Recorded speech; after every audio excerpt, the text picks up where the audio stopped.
This video is sponsored by Skillshare. So this video is a little bit different than what I normally do. It's a bit YouTube centric, and I know a lot of you don't really keep up with all of that stuff.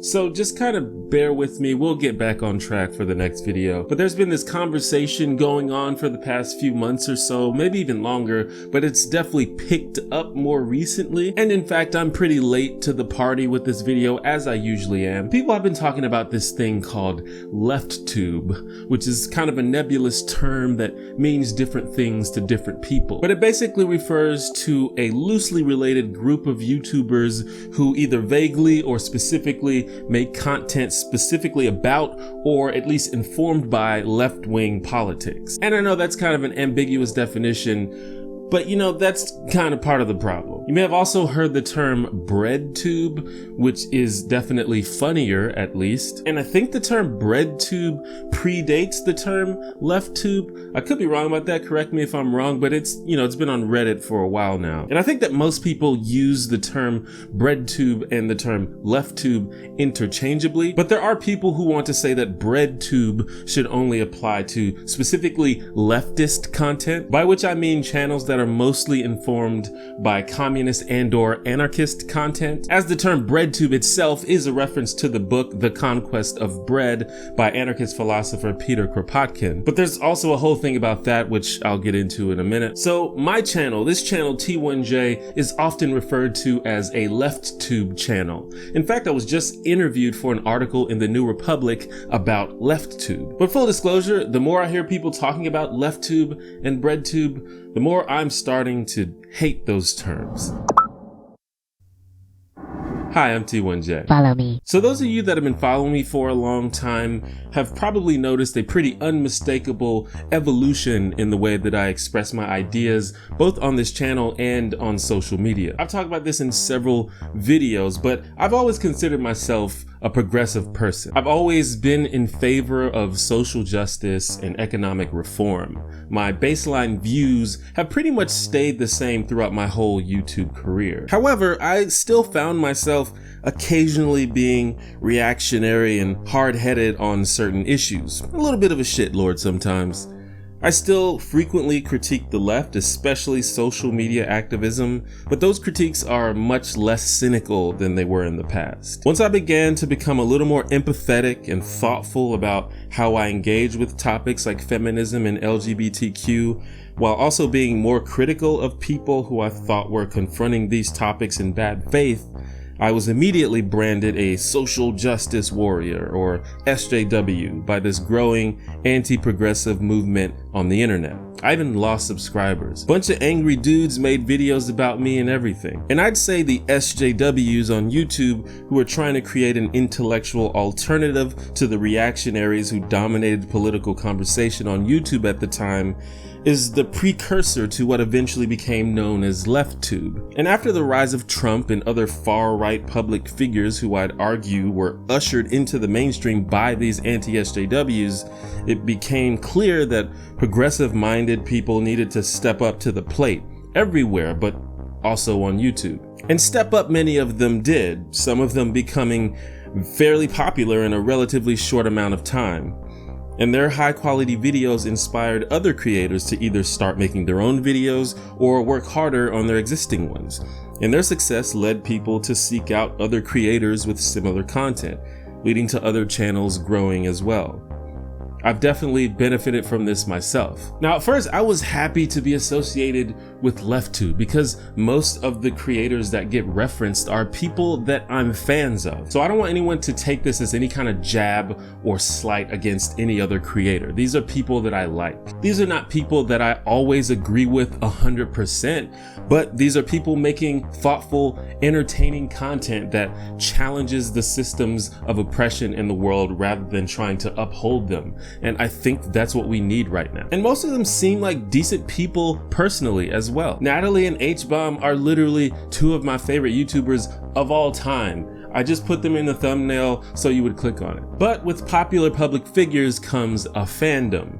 And with a fandom comes, it seems inevitably, drama and gatekeeping. So the first problem that came to my attention was the question of who even counts as LeftTube? It seems like it should include anyone making videos about progressive or left-wing political and social topics. But there are people like Lindsay Ellis and Dan Olson whose videos are definitely informed by political ideas, but who mostly do pop culture analysis, but are still usually considered members of LeftTube. So maybe it's the format instead of the subject matter. Many of the people who are most often called LeftTube use a short film or video essay format. So does that mean that channels like Creationist Cat and Ray Rose Show aren't LeftTube because the format isn't quite right, even though they're both very clearly left-wing channels? Do you have to make heavily researched 40-minute long videos with props and sets in order to be considered a real LeftTuber?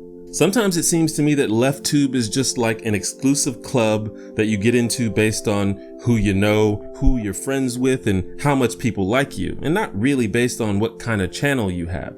Some people try to draw the line in terms of just how left-wing are you. Channels like Megan Tonjes and Akila obviously are very clearly informed by left-wing politics, but I rarely hear people call them LeftTube. Maybe they're not perceived as left-wing enough.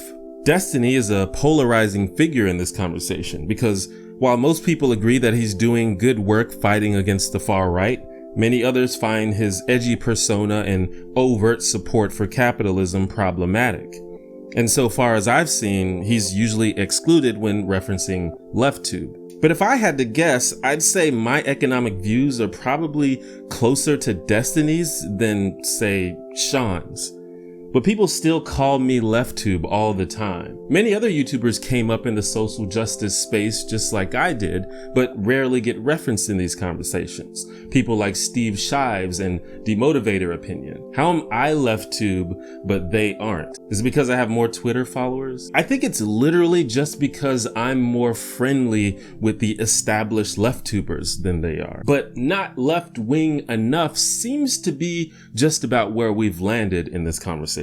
And that's just super cringy to say out loud. If that isn't gatekeeping, I don't know what is. More recently, some folks are trying to shift the definition of LeftTube away from social justice to focus specifically on critiques of capitalism. This seems odd to me because a lot of the so-called LeftTubers don't even really make that many videos about class or economic theory. And of course, if you don't want to make videos about that, you don't have to. But it's almost like you're needed to check a box on your personal convictions before you're invited to this club, regardless of what's actually on your channel. At least that's how it seems some people want it to be. Now, much like with any of these isms, I think when people talk about capitalism, they're often adding a lot of baggage to it based on their own interpretations of current events and how certain countries operate, particularly the United States, as if this silly country should be used as a model for anything. But assuming this is referencing the basic textbook definition of capitalism, and I think that people are rarely doing that, but let's be charitable. An anti-capitalist YouTuber would be a YouTuber who doesn't think that the means of production should be privately owned and used for profit. That would be the baseline, right? Certainly this includes many, if not most, of the established LeftTubers, but I wonder if it includes all of them. I think America's economic and social system is supremely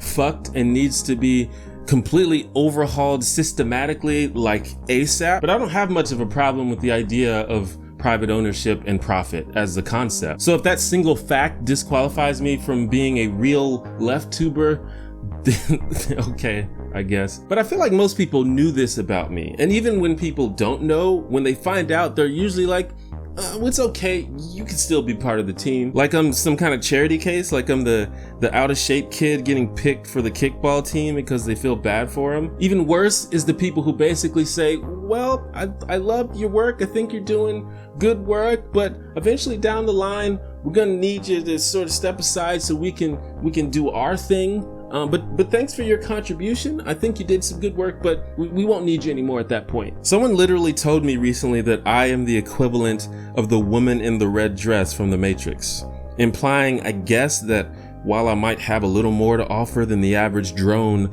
I'm nevertheless just another product of the system. And it's like, I'm a person. I have agency. My perspective is just as valid as anybody else's. I'm out here trying to make thoughtful content and start conversations about topics I think are important. I'm not an accessory to someone else's revolution. I have no interest in that. The woman in the red dress analogy is particularly insulting because in the movie, the woman served to distract Neo from his objective. And I don't think of myself or my content as a distraction. My goal is to move things forward and maybe make things better. And again, this is why some people want to separate BreadTube from LeftTube. But some people say, if you're not a leftist, then you're not a LeftTuber. Yo, I'm super down for discussing and debating the merits of different political and economic ideas, and I'm super down for trying out different policies and proposals that might make the world better for the most disadvantaged people, even if it's not an idea that I came up with. I'm not super down for essentially telling people to get out of your way so that you can impose your ideology on the world,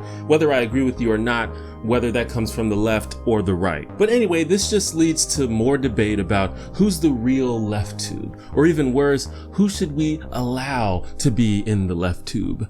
And it's just all very much not my jam. So next, I'm going to talk a little bit about the LeftTube so white thing. People have commented for a while now about how most of the most successful LeftTubers, and probably most LeftTubers in general, are white. Cat Black made a great video not too long ago discussing this, which was the first time I think an actual prominent YouTuber of color has addressed it in a significant way. I could be wrong about that. And when you think of what people generally refer to as LeftTube, it is usually the same names that pop up over and over again, and it is 95% white people. And you should watch Kat's video for a more thorough discussion, but it should be no surprise to anyone who has done any research on social issues that people are more willing to hear an idea when it's coming from a white person. It sucks, but it's a thing. But it's not just the creators. I don't know if you all know this, but there are quite a few YouTube channels that feature people of color, some of whom are actually doing pretty well for themselves, who regularly discuss or at least reference politics and social issues from a primarily progressive standpoint. Sometimes the videos are very similar to other LeftTube stuff, but with a specific focus on racial and cultural issues. But they also often do it through a different lens than what is normally found on LeftTube, or at least what is usually referred to as LeftTube. Sometimes it's pop culture reviews, or comedy sketches, or interviews, or celebrity gossip, or even beauty tutorials. It's a different format, but they still sometimes find a way to talk to their audiences about important topics. And as I mentioned before, there are established LeftTubers who don't focus specifically on politics, so that's not a deal breaker. The difference really, in my estimation, is that those videos made by people of color aren't really made for white people, and so they're thought of as a completely different genre. And YouTube's algorithm no doubt considers them a different genre as well. And I obviously don't make my videos for white people, at least not usually, but I don't specifically target black people either. And I think a lot of those other channels do specifically target people of color, which is fine. But as a result, my audience is nevertheless overwhelmingly white.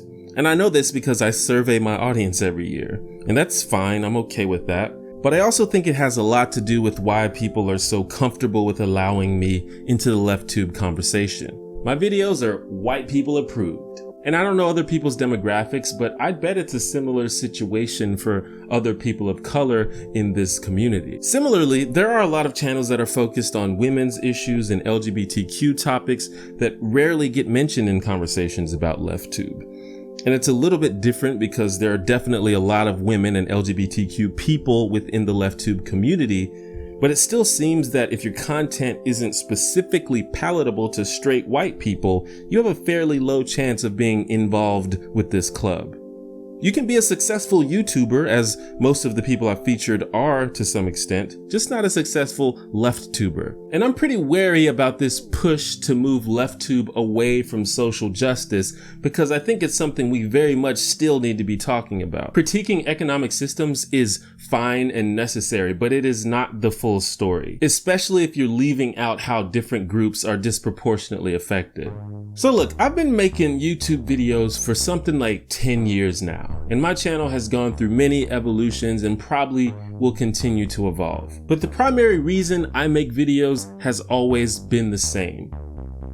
I like doing it. I like making stuff and sharing it with people. That's it. That's all I've ever wanted to do, really. I've managed, after grinding for many years, to make it into some semblance of a career, but it's something I would definitely still do if I didn't get paid for it. I also obviously have some thoughts about things that I think are important and want to start discussions about, and it seems like a lot of you like to listen to what I have to say, which I appreciate vastly, but I don't want to make this seem like this is anything other than basically a random dude making videos on the internet. Now, don't get me wrong, I've definitely gotten a lot of messages from people who've said that my videos have helped them understand something better, or that I've helped them become more thoughtful about things, and that's amazing. I don't mean to downplay the real effect that people in my position can have, and I don't take that lightly at all. It's something that I am always conscious about. In fact, it's one of the reasons why I've chosen to have these discussions in the first place. But, and I've said this before many times, I am not an expert